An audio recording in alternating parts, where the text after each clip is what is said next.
Elizabeth had a hungry mind. She had a voracious intellect. And I think once she realized that the study of the intricacy of the body was a challenge, she rose to it. I also think she had good colleagues at La Maternité. She had one friend, especially the wonderfully named Dr. Hippolyte Blot, who was quite good looking too, I thought, who befriended her. And I think that helped because it was the first time, I think, that she was in a hospital setting with somebody who had something to teach her and wanted to teach her as a colleague. And I think that really kind of was exciting. I'm Margaret Talcott, Director of Literary Programs at American Ancestors, New England Historic Genealogical Society. On behalf of all of us in the Research Center and in the library, welcome, and 3 cheers to you, Janice. We are so thrilled you're here. Before she comes on screen, we want to share some background information on her and on Perri Klass. Janice received a Public Scholar Award from the National Endowment for the Humanities in support of her work on the Doctors Blackwell. Her previous book was Daughters of the Samurai, A Journey from East to West and Back, named a New York Times notable book in 2015. Her essays and book reviews have appeared in the New York Times, the Washington Post, the Los Angeles Times, Smithsonian, and Lit Hub, among other publications. Janice is joining us tonight from New York City, as is Perri Klass. My producing partner, Kristen, has more information on Perri. Kristen, welcome and go ahead. Thank you very much, Margaret. And thank you all for joining us and welcome from the Boston Public Library. I'm Kristen Motti, an adult programs librarian. Before we meet Janice Nimura, I'd like to tell you a little bit about our moderator, Dr. Perri Klass.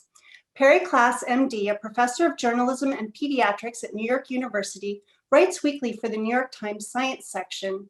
She attended Harvard Medical School and did her residency in pediatrics at Children's Hospital here in Boston. Dr. Klass is also the National Medical Director of Reach Out and Read, a national literacy organization. Her new book, A Good Time to Be Born, traces how history, culture, and parenting have been transformed by the radical decline of infant and child mortality. Dr. Perri Klass will join us shortly. But first, would you please join me in welcoming Janice Nimura, author of The Doctors Blackwell. Janice. Thank you so much. I'm really honored to be here with you all. So many of you. This is the silver lining of the pandemic that so many of us can gather tonight. I'm really thrilled at the interest in the Blackwells that has been bubbling up this month.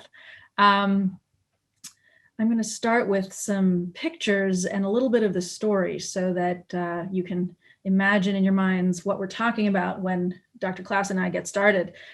If you are familiar with the name Blackwell, it's probably just Elizabeth Blackwell, and the phrase first woman doctor comes to mind. She was the first woman in America to receive a medical diploma in 1849. Her sister Emily, 5 years younger, on the right there, followed her to become the third woman to receive an American medical degree in 1854. And together they founded the New York Infirmary for Indigent Women and Children, and then the Women's Medical College of the New York Infirmary. I encountered the Blackwell story only 5 years ago for the first time. This, despite the fact that I was born and raised in New York City, had attended a proudly feminist all-girls school from the age of 5, was the math science kid at that school, graduated from it intending to study medicine. I couldn't believe that I had never heard of them. It turns out, as I investigated a little bit further, that the Blackwell story tends to be easiest to find on the children's biography shelf, alongside an image that looks something like this one. This is an inspirational story for girls from the 1940s. There's always a slim, elegant, well-dressed young woman with a stethoscope tending to a grateful patient. And it's always just Elizabeth, never Emily. But the Blackwell sisters were never photographed holding stethoscopes. And even if they had been, in the 1840s and 50s, when they were the age of the woman in this illustration, they were more likely to have been using stethoscopes that looked like this, monaural stethoscopes. there was so much in these children's books that wasn't quite accurate. A lot of it had been sanitized. It was all wonderfully inspirational, but it wasn't complete. And as I went deeper into the archives and got to know these two very strong-willed and opinionated sisters, it became sort of an urgent mission to me to be able to tell their story with all of the ragged edges intact, all of the complexity and the contradictions, because Elizabeth and Emily were not perky, pretty heroines. And I wanted to know their whole story, not just what fits in a children's book or on a plaque. So what is that story? Back to Elizabeth and Emily for a second. They were born in Bristol, England, as 2 of the 9 Blackwell children. Their father was a bit of a paradox, a sugar refiner and an abolitionist. Think about that for a sec. He had profited from a commodity that relied on enslaved labor, even while he spent most of his free time campaigning against slavery. His dream, though, was to find a way to make sugar out of beets instead of cane in the North and without enslaved labor. So on the strength of that dream, he moved his family from England in 1832 to New York, and then all the way out to the remote frontier town of Cincinnati in 1838. He got them there, and they had barely finished unpacking when he died, broke, leaving a widow and 9 children. His final lesson, basically that a husband is no guarantee of security. None of his daughters, his 5 daughters, ever married. Elizabeth, on the left, was born in 1821 on February 3rd. Yesterday was her 200th birthday. Happy birthday, Elizabeth. She was voraciously brilliant, even as a child, socially quite awkward, and blessed with a healthy ego. She admired the transcendentalist writer Margaret Fuller, whose huge bestseller in the 1840s was Woman in the 19th Century. Elizabeth would have read this book, and in it, Margaret Fuller argued that humanity was not going to reach a new level of enlightenment until women unleashed their own power and proved that they could be anything they wanted to be, not by virtue of their sex, but by virtue of their own talent and effort. They could be sea captains if they wanted, Margaret Fuller argued. Elizabeth Blackwell, reading this, really thought, gosh, I think I could be the kind of person whose life proves Margaret Fuller's point. She saw herself as someone who could be that kind of a beacon and lead women toward the light and lead humanity toward a higher level. So how to do that? How to prove Margaret Fuller's point in her own life? And she chose medicine very consciously, and it was an interesting strategic choice. She chose it not because she loved science or wanted to heal the sick. She equated equated sickness with weakness. She thought bodily functions were fairly disgusting. She really preferred history and philosophy as a student, as a scholar. But medicine in this moment was redefining itself, both scientifically and institutionally.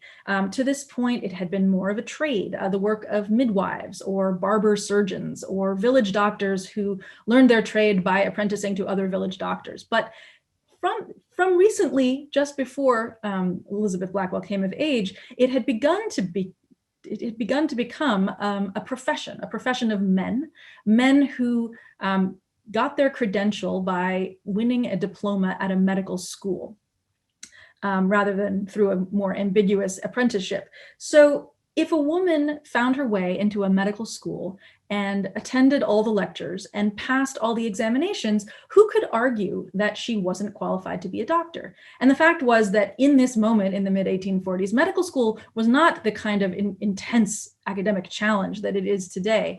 Medical school wasn't all that hard. It consisted basically of 2 identical 16-week terms, the lectures repeated identically.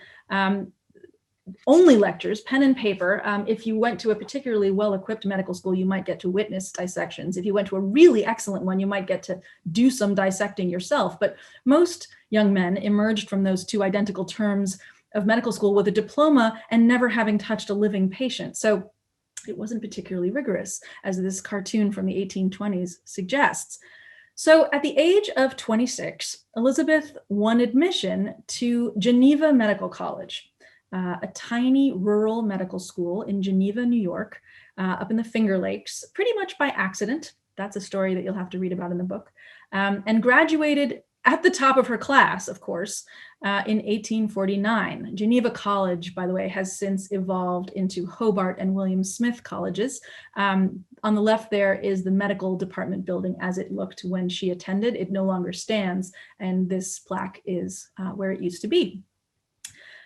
So like other medical students, she graduated from medical school with very little practical experience and needed some. So she did what many American medical students did. She went to Europe to get that practical training. She went to Paris to a large municipal maternity hospital called La Maternité, which was it was housed in an old convent, which still stands. I got to go to Paris and see it. This is a picture we took. It was a public hospital for training young women from all over France to be midwives.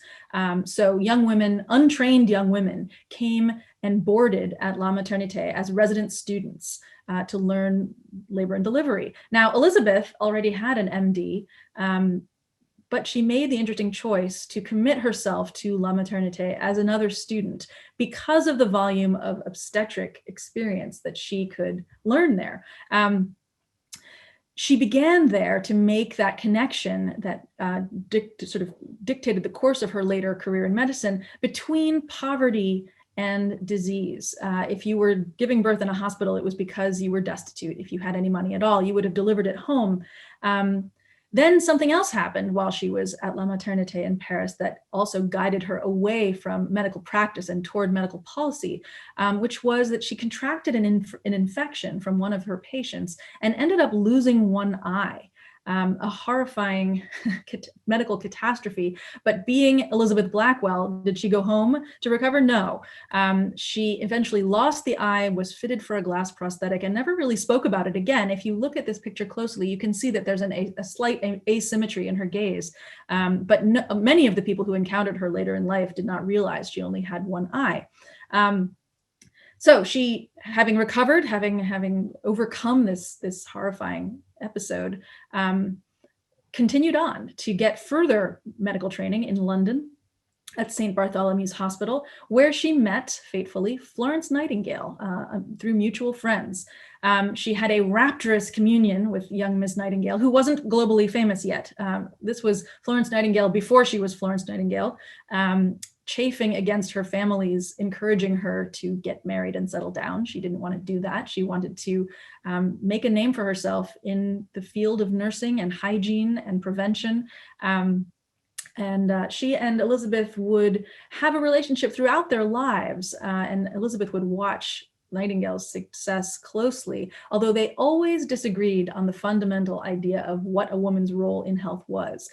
Florence Nightingale insisted that it was as a nurse, and Elizabeth Blackwell insisted that it was that her mission was to prove that women could be doctors. So they always were a little bit wary around each other and never quite saw eye to eye. Finishing up in London, Elizabeth chose to return to New York to start her practice. She assumed, as her professors before her had, that once she got to New York, women patients would flock to her, being eager to confide their intimate ailments to a female doctor. But she got to New York and found out that that wasn't quite going to be quite so easy, largely because the very phrase female physician in New York at the time meant someone like Madame Restel. Madame Restel was the notorious Fifth Avenue abortionist. So the phrase itself connoted someone who was operating on the wrong side of the law, helping women overcome scandal. Often this is a caricature from the National Police Gazette showing her as a baby-eating demon. This was not the image of female physician that Elizabeth Blackwell wanted to have anything to do with. And so she struggled in New York to attract patients. It became clear that having a private practice was going to be more difficult than she thought. Meanwhile, she anointed her sister, Emily Blackwell, 5 years younger, as I mentioned, the most promising of her four sisters, to follow her into medicine. And Emily, I think, who was used to following instructions of her 3 older opinionated sisters, looked about her and agreed to follow her sister. She actually was the more natural scientist and was more drawn to the science of medicine than Elizabeth ever was. She did not, however, have an easier time finding her way into med school. Having seen Elizabeth Blackwell succeed, most male med schools instantly closed their doors ever more firmly. Even Geneva College told Emily Blackwell she was not welcome. She finally found her way to a spot at Rush in Chicago. After her first term, the trustees of that medical school asked her please not to return. They weren't so sure about having a woman around after all. Undaunted, she pivoted and found herself another spot in Cleveland at Cleveland Medical School, which has since evolved into Case Western. So in 1854, she too had a medical degree. And needed that practical training. She had done a little bit of work in Bellevue in New York, but now she went to Europe like Elizabeth had, except she went to Edinburgh, where she apprenticed herself to the illustrious physician, James Young Simpson. He was a big deal at the University of Edinburgh. He was physician to the Queen. He was sort of an obstetrician to the rich and famous. He was the man who had discovered the anesthetic properties of chloroform. He was sort of a showman, and I think he quite enjoyed the shock value of having a young woman among his assistants. But at the same time, he admired Emily's discipline and skill, and he taught her a great deal. She really made huge strides as a skilled physician under his instruction. It wasn't enough, though, to protect her from the same kind of suspicion and sort of snarkiness that Elizabeth had come into before her. This is a caricature from the London satiric newspaper Punch from the end of Emily's tenure in Edinburgh. It shows what's supposed to be Emily on the right, wearing scandalous bloomers, like a woman's rights woman, peering through spectacles with a ridiculous hat and a rather mannish profile at the only creature who would consult her as a doctor, a lapdog, being clutched in the arms of a more conventionally lovely, wasp-waisted, feminine young lady wearing full hoop skirt. Most of the press in this vein laughed at women doctors and said, well, at least maybe they'll be useful as people who can take care of their husbands and children, because that's what they should really do. So that was Emily. She, having finished up in Europe, came to New York to join Elizabeth at last. And having determined that private practice was not going to sustain them, they decided to open an institution of their own. And in 1857, they opened the New York Infirmary for Indigent Women and Children in a building at first that still stands in Greenwich Village on the corner of Bleecker and Crosby Streets. There it is on the left as it was, and on the right as it is. It actually even looks better than this now, because since I took this picture, it's undergone a wonderful restoration. I got to write the infirmary chapter of the book in this building among the ghosts, which was an incredible privilege. Anyway, so this hospital was the first hospital staffed entirely by women. Its intention was not just to provide medical care to the poor in the neighborhoods around it, but also to provide a location for the practical training for the slowly growing numbers of female medical students, medical graduates who were emerging. They could come here to get their practical training instead of trying to batter their way into the hospitals that didn't really want women around. The Blackwell sisters were joined in this achievement by another critically important female doctor, Dr. Marie Zakrzewska, who had emigrated from Vienna with impressive medical credentials, but very little English, and the Blackwells had mentored her toward a degree from the same place where Emily had received hers in Cleveland. She became the resident physician at the Blackwells Infirmary, but it soon became clear that 3 strong leaders was too many for this small hospital, and Dr. Zakrzewska moved on to Boston, where she worked for the taught at the New England Female Medical College, and eventually became one of the founders of the New England Hospital for Women and Children, the Boston Connection. The Blackwells had hoped that their example of successfully graduating from medical school would have wrenched the doors of medical schools open for women. Instead, what happened was that female medical colleges began to open, but the Blackwells didn't have a lot of respect for the product that they were turning out. They thought medical education shouldn't be segregated by sex, and that female medical colleges were inherently inferior. They weren't impressed with the young women who were arriving for the training at their hospital.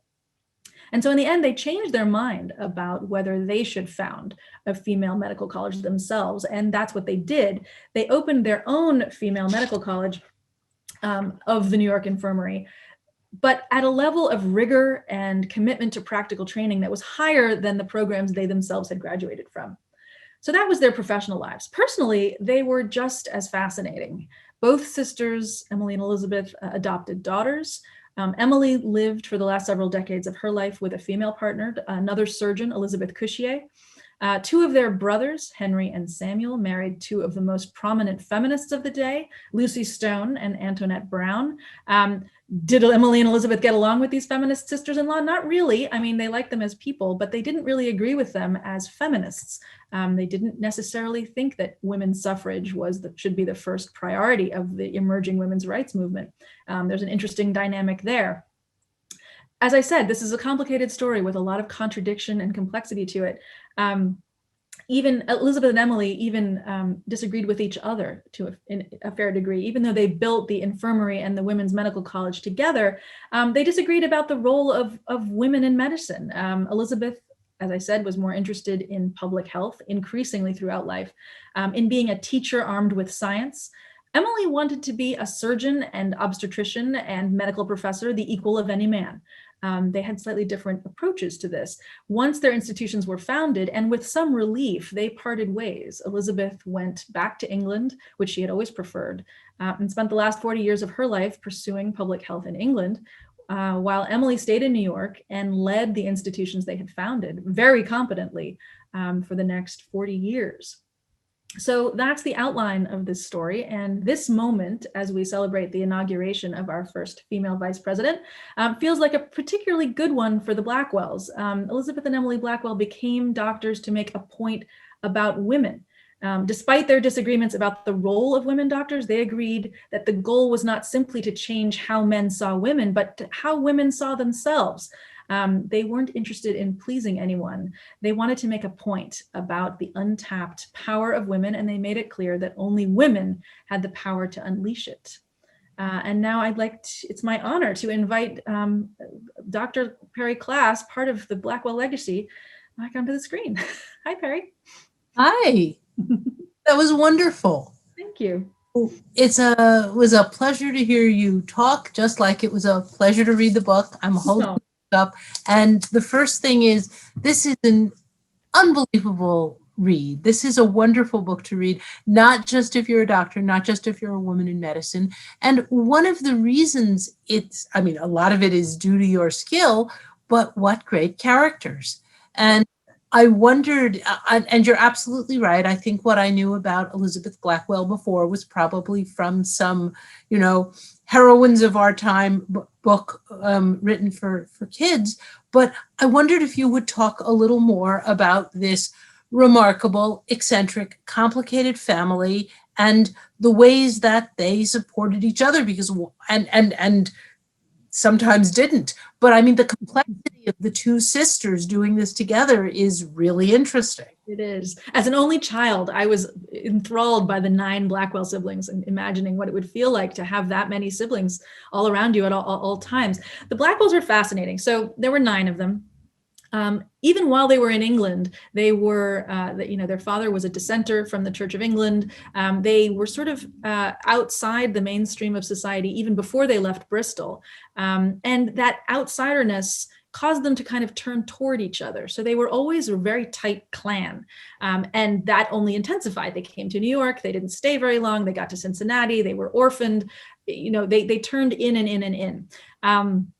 As I said, none of the 5 sisters married, and all of them, except for one, at different times pursued professional lives. So there's Elizabeth and Emily, but there's also the eldest sister, Anna Blackwell, who was a journalist and a translator and a drama queen. Then there was Marion, who was sort of the hearth tender of the family. She was the one who looked after their mother and kind of was the center that they all returned to.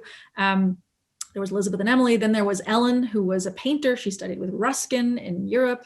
Then there were the 4 boys. 2 of them, as I said, Henry and Sam, married Lucy Stone and Antoinette Brown, and I like to think of them as the earliest feminist husbands.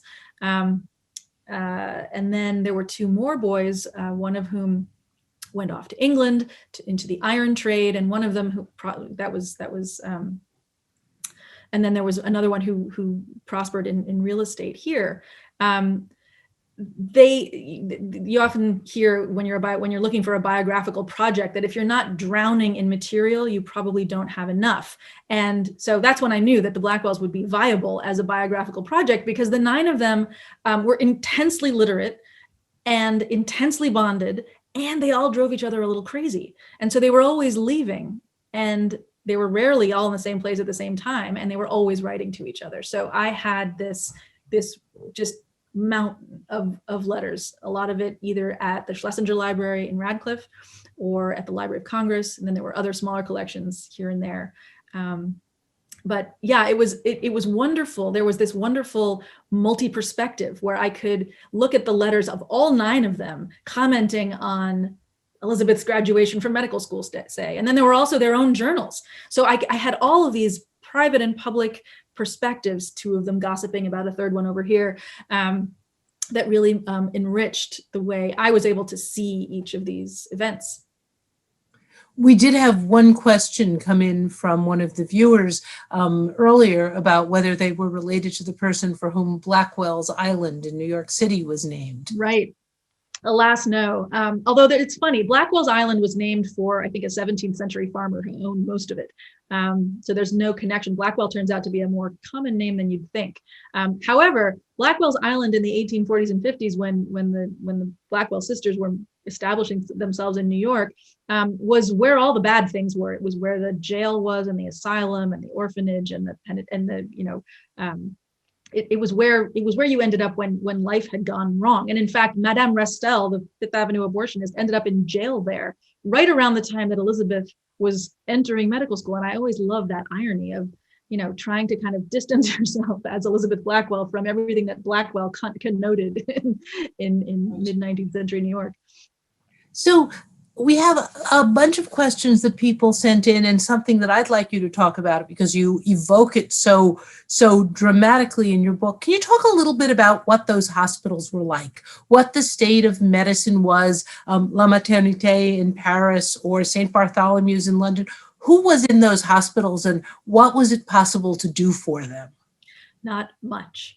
I like to say that the hospitals that the sisters trained in were great places to witness illness, but not necessarily to witness healing.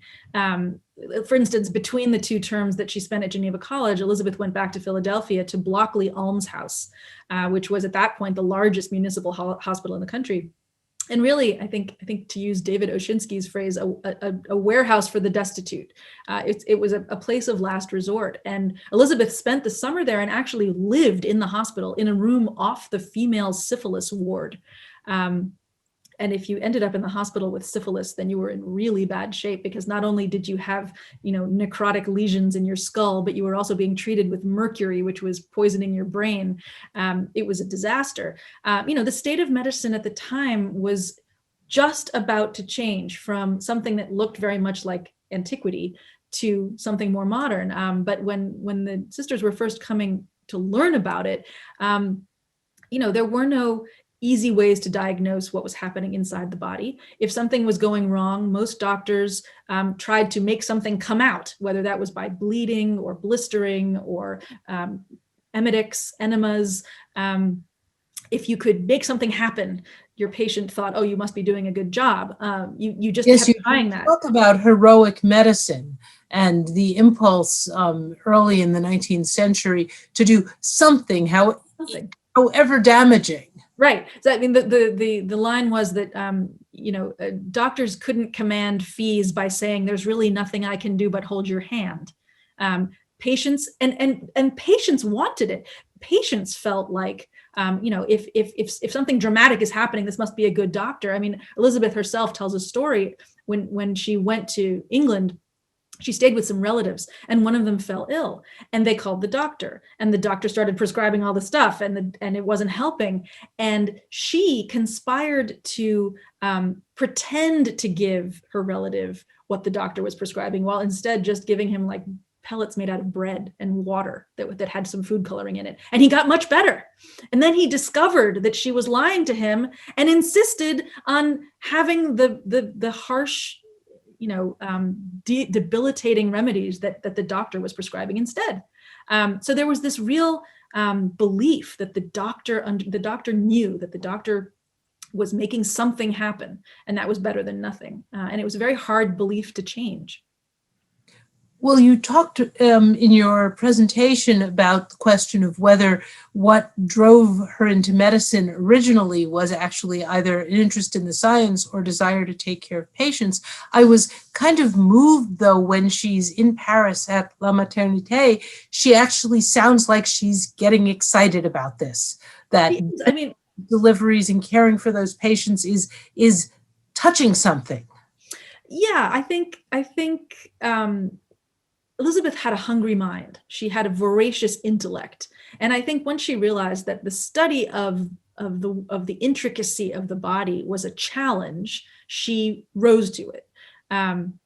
I also think she had good colleagues at La Maternité. She had one friend, especially the wonderfully named Dr. Hippolyte Blot, who was quite good looking too, I thought, who befriended her. And I think that helped because it was the first time, I think, that she was in a hospital setting with somebody who had something to teach her and wanted to teach her as a colleague. And I think that really kind of was exciting to her to be treated as a colleague. Can you talk a little more about some of the friendships? You talked about Florence Nightingale. There's also Lady Byron. And then later on, there's someone who I have been very interested in, Mary Putnam Jacobi. The sort of really interesting, in many cases, pioneering women she comes across, and they form these relationships which go on over the course of years, which obviously mean a lot to them. Mm-hmm. Yeah, Elizabeth had very high standards for communion with others. The people that she connected to tended to be people who were at the very top of their game, whether that was Florence Nightingale, who went on to global celebrity, I think at a level that Elizabeth kind of envied, or Lady Byron, who Lady Byron was in her 60s by the time Elizabeth met her, but had this aura of the widow of the poet, and had a real sort of coterie of intellectuals around her that quite inspired Elizabeth. Elizabeth felt like she'd arrived when she was invited to stay with Lady Byron. And Lady Byron had a lot to say, philosophically about the role of women. Mary Putnam Jacobi was at least as determined and talented a physician as either of the Blackwells put together. So those were the friendships that fueled her intellectually and that she held on to. The flip side of that was that she didn't have a lot of respect for a lot of women who didn't rise to that level. Whenever I say that Elizabeth was the first doctor and Emily was the third, somebody says, well, who was the second? The second was a woman named Nancy Talbot Clark, who actually got her degree from the same place that Emily had just before her, so had achieved this amazing thing. Elizabeth and Emily never referred to her as anything but little Mrs. Clark, and not in a particularly nice way. They were wary of her. They were wary that she might not be excellent enough to, that she might undermine their achievement in some way. And it's interesting to watch them. And it was a part of the story that felt very modern to me because, goodness, we've all been on both sides of that if we are honest with ourselves. She was also at least initially wary of being confined to women's health and women's medical problems. You quote her at one point saying, "No one who has the true scientific spirit, when he has once obtained a glimpse of this magnificent land of knowledge, will ever be content to cultivate one little corner." That's right. That's right. I think she made a very strategic choice. She wrote her thesis in medical school on typhus, also known as ship fever, which was arriving at epidemic levels with Irish refugees from the famine. It was interesting that she chose a subject for her thesis that could not be gendered. There was nothing women's health about typhus. It just hit everybody. She was definitely a generalist. That said, I think, she naturally spent a lot of time on women's illnesses because it was women who consulted her. So we actually had a couple of questions sent in by viewers about how they established trust with their patients, and in particular, whether they were called upon to treat male patients and how that went. The short answer to the question of male patients is no. They were never called to, no one would ever have asked them to treat a male patient, maybe a boy, a child, but no adult male would have consulted them. And I think, most of their patients were indigent. They were coming to them through a charity hospital. So they weren't in a position to be picky about the gender of their doctor or whether they trusted them or not. I think once they got over the initial shock of the doctor being a woman, they were quite happy that this intelligent woman knew exactly how to help them. As for non-indigent patients, they tended to be from among the ranks of the donors, the Quakers or the free-thinking families that became supporters of the institutions they founded. They had already sort of decided that they agreed with the Blackwell's mission to prove what women could do in medicine, and so they were more comfortable. But it's funny to read Elizabeth at the beginning, when she's first having contact with her own patients. She's kind of taken aback because some of them, in their gratitude, are affectionate. They want to give her a hug or kiss her cheek to say thank you because they're really grateful. And she kind of recoils because she didn't love being touched. She didn't love that kind of level of intimacy with other humans. And it's interesting to watch that dynamic where she, okay, thank you. She said she would try to overcharge them, but they would still come back. One of the questions which somebody sent in, do talk about in the book, is about the first Black woman doctor in the United States. And actually, maybe the first two you might want to talk about. Right. So the first Black woman doctor was Rebecca Lee Crumpler. She doesn't intersect with the Blackwell story per se, but very hard on her heels was a woman named Rebecca Cole, who had grown up as the daughter of a free Black family in Philadelphia, had been very highly educated, and had gone to the relatively new Women's Medical College of Philadelphia. She actually she was one of those medical graduates who came to the Women's Medical College of the New York Infirmary as to be further trained by the Blackwell sisters. And she became one of what they called sanitary visitors. They would use their graduate assistants to go out into the tenements and sort of bring information on hygiene, on prenatal care, on good parenting out into the tenements. And she was one of those. And it was interesting, I mean, to me, very telling that the Blackwells never blinked at having, if she could do the work, if she was a good medical student, then of course, bring her along. They had grown up in a family of abolitionists with very strong ideas about the terrible racism in the United States, and their very nonchalantness about having Rebecca Cole on as part of their crew, I found very telling. So I want to turn to some of the questions which the viewers have been posting. Some people are interested in how they were able to afford their travel, their education, what happened in the family after their father died, and how all of this happened. Right. Good question. And not an obvious one, right? The first thing that happened after Samuel Sr. died was that his three first children, who were all daughters, snapped into action and opened a school in their living room in Cincinnati. It's called something like the Cincinnati Young Ladies Academy in English and French or something like that. And they took students. They rescued the family by going to work immediately as teachers. And then once a few years of that had gone along, the brothers, who were more in the middle of the family, grew up enough to start to earn on their own. And I think sort of in gratitude to their older sisters who had kind of saved the bacon of the family, they always supported their sisters' efforts. Elizabeth and Emily then went on to get teaching jobs in various parts of the South, actually, saving money. And then you write about what it was like for them to actually come up against a society that included slavery. Right. I mean, this was their first encounter with life in a slave owning society. They had been very active abolitionists, but it was quite abstract. And now all of a sudden it was very graphic. And it's interesting to watch them, their discomfort, their very real discomfort with both the slave-owning whites and the enslaved people that they were encountering. It was much easier to be an abolitionist in an abstract way, on the idealistic plane, rather than confronted with the reality of degradation and wretchedness around them. There's a lot of discomfort, and it's interesting to read. But through those experiences, they gathered together enough money to get themselves to Europe, to their training. And then once they were back in New York, they began to attract donors who supported the institutions that they founded. And then once they were on their way, that became easier.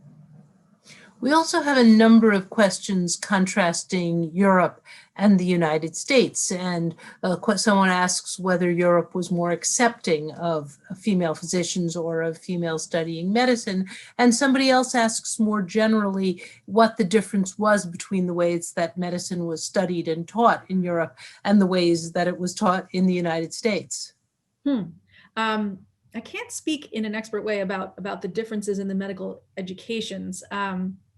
I think that as far as how rigid society was and what the scope was for women to break those taboos, it was actually easier in America. America was a brasher place in this moment, and I think when Elizabeth was finishing up in London and deciding what her next move was going to be, she consciously chose to come back to New York because it seemed like she was more likely to be able to do what she wanted to do than to remain in London, where the rigidity was felt stronger to her. She didn't see any women in London pursuing studies in medicine, whereas in the States more and more women were.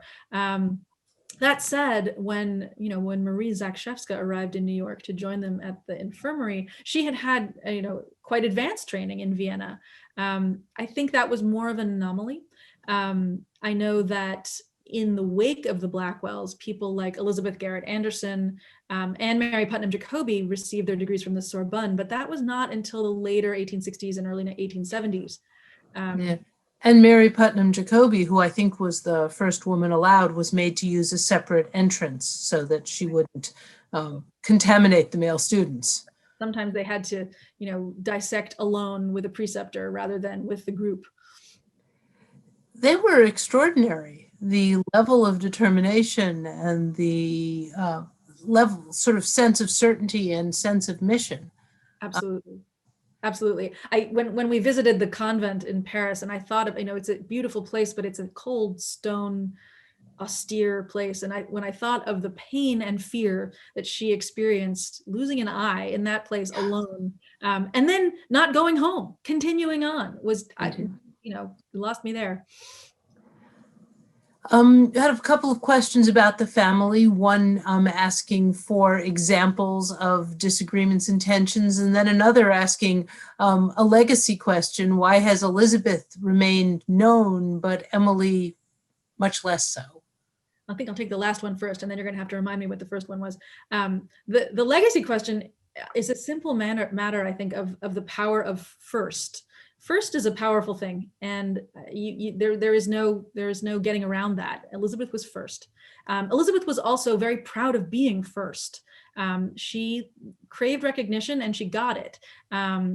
Emily, I think, ironically, by sustaining the institutions that Elizabeth had founded, sort of sustained her sister's legacy to the detriment of her own. I think without Emily, we might not be talking about Elizabeth Blackwell, because the infirmary and the Women's Medical College wouldn't have persisted and become extraordinary places. But she did. And those places had Elizabeth's name attached to them all the way through, even though Elizabeth wasn't there. So that's the story of that. As for, it was the first question was about Wobbles. Right. I mean, I think the first one that pops to mind is how Elizabeth felt about Henry marrying Lucy Stone. Henry Blackwell's marriage to Lucy Stone was an incredibly political act. He adored her. She was an incredibly radical activist. She even wore bloomers, which was astonishing. And he loved her for that and wanted to prove to her that marrying him was not going to be a step backward for her. So he went to extraordinary lengths to prove that she was not going to lose any of her independence by being married to him. And so at their wedding, they published a marriage protest, they called it, at their wedding. As part of the ceremony, they read out something they had written about how they were going to be equal in all ways within this marriage, financially, legally, in every way. Elizabeth was kind of shocked by this. There's a great letter where Henry, I think because he hasn't lived with her in a long time and sort of forgotten how domineering she can be, writes to her, "Oh my gosh, you're gonna love Lucy. And look, we're gonna write this thing and we're gonna read it out here, take a look." And her reaction is, "You're gonna what? You're gonna make your wedding ceremony into a political act? That's outrageous." And then when she realized that she wasn't gonna be able to talk them out of it, she proceeded to edit the marriage protest and make sure standards. But it was that kind of thing. I think Elizabeth, especially more than Emily, had extraordinarily high-minded, high standards for how she wanted the people that she felt strongly about to be. They almost always disappointed her. And that is kind of a poignant piece of her life, is that she was always aiming so high that most of the people close to her couldn't quite follow her there. Let's talk for a minute about the place where our books intersect, in the sense of the infirmary and their extraordinary sense of mission around poverty and what we would now call social justice. And just talk a little bit about the conditions for pregnant women, for mothers, for children, and about what they were working for and what they were working on, both from a medical and public health point of view, especially around children. Right. Well, I think, one of the great innovations of the infirmary and the Women's Medical College was that they taught hygiene. There was actually a professor of hygiene in the college, which was an innovation, amazingly. We're talking about an age just ended where, in the major public hospitals, the doctors would go straight from an autopsy to a labor and delivery without washing their hands. This is why women died of childbed fever. Elizabeth and Emily kind of intuitively understood that hygiene was critically important, and they not only they used it within their hospital to the point where the neighborhood men usually would accuse them of trying to kill people with cold water, and then they would bring it into people's homes with their sanitary visitors. But I'm sure you can speak even more acutely to the conditions for bringing people into the world. There were more than 9 Blackwell children. There were 9 surviving Blackwell. Yes. So this was very familiar to them. There was the brother Sam. There had been another brother Sam before brother Sam who hadn't made it. This was very familiar to them, this idea of child mortality. I think it was very familiar to everyone. And as you make very clear, there was a limited amount that anyone could do by way of cure. And by the time you encountered some of these quote unquote heroic cures, especially if you were a child, there probably wasn't much hope for you. So the hygiene, the education, that was the way through. That was what was going to actually help change the odds. So last question coming in is, will you talk a little bit about what happens when the Civil War comes, and the role that these sisters play? Right. So 1861, first shots fired at Fort Sumter, and immediately Elizabeth and Emily call a meeting in their own living room of their supporters to sort of talk about what they should do, because there's all this sort of chaotic energy toward the Union cause and no one's really focusing it yet. They draft an appeal that runs in the New York Times asking women who want to help to come to Cooper Union the next day, building that still stands here in the East Village. And thousands of women show up at this gathering, out of which evolves something called the Women's Central Association of Relief. And after that leads directly to the U.S. Sanitary Commission. And Elizabeth and Emily are put in charge of the committee that finds and vets and trains women to be sent as nurses to the front. And they threw themselves into this work, and then they became frustrated and rather disillusioned because it became clear that the male physicians in New York weren't interested in working alongside female physicians.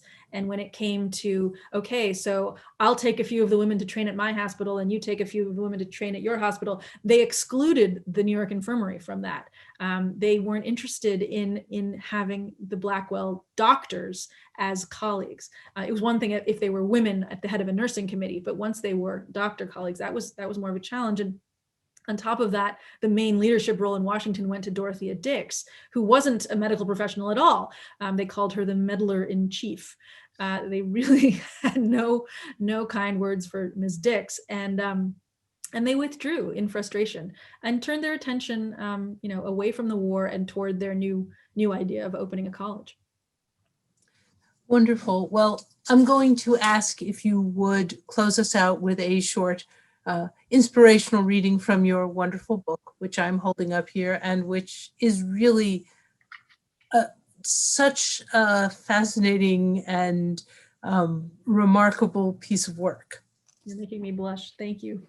I'm going to read the first two paragraphs of the book, which sort of set the scene. And now that you've heard something of the story, will give you a sense of some of the questions that are raised here, and maybe they'll whet your appetite. On May 14th, 2018, a cheerful crowd of activist New Yorkers blocked the sidewalk at the corner of Bleecker and Crosby Streets. Before them stood an elderly and unremarkable building, 4 stories topped by a pair of attic dormers, battered brick facade obscured by a fire escape, pre-hipster neighborhood bar on the ground floor. After a parade of speakers, all but one of them women, the Greenwich Village Society for Historic Preservation unveiled a commemorative plaque, the newest stop on its civil rights and social justice map. In this building, it read, "The first female doctor in America, Elizabeth Blackwell, established the first hospital for, staffed, and run by women." Applause erupted, VIPs grinned, cameras clicked. There was a triumphant sense of reclaiming a hero, of restoring a story of female agency, of lifting, for just a moment, the grim political mood. Someone was selling eye-popping t-shirts, black and hot pink on white, Elizabeth Blackwell, OGMD. The celebrants dispersed into the balmy evening, imagining the first female doctor, saintly and sepia-toned, bending solicitously over her grateful patients. Or maybe a fiercer version, original gangster of medical women, crusading feminist. Both images were satisfying. Neither was accurate. Janice, that was a remarkable passage. I mean, how incredibly you jumped through the centuries on that.